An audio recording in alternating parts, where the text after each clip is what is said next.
కాలభైరవుడు శివుని కోపంతో కూడిన శక్తివంతమైన అవతారం. ఇతను సమయానికి రక్షకుడిగా, పాపాలకు శిక్షకుడిగా భావిస్తారు.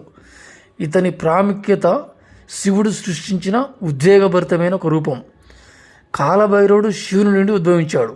బ్రహ్మకు 5 శిరస్సులు ఉన్నప్పుడు ఒక విషయపరంగా శివుడు బ్రహ్మని అవమానించాడు.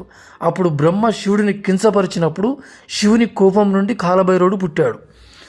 కాలభైరవుడు బ్రహ్మ కపాలంలో ఒకదాన్ని తన చేతిలో ధరించి ఉంటాడు. బ్రహ్మ శివుడిని కించపరిచినందుకు బదులుగా శివుడు బ్రహ్మ కపాలంలో ఒకదాన్ని తీసి కాలభైరవుడికి ఇచ్చిండు. కాలభైరవుడు కాలానికి రక్షకుడు.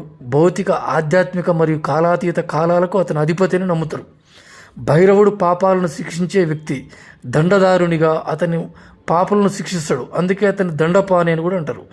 ఈ యొక్క స్వయంభూ దేవాలయాలు మనకు కాశీలో మనకు కనపడుతుంది కాలభైరవుడు. దాంట్లో ఉజ్జయిన్లో స్వయంభూ కాలభైరవుడు కనపడుతుంది. ఇప్పుడు ప్రజెంట్ పూణేలో ఉన్న కాలభైరవుడు టెంపుల్లో ఈ విషయం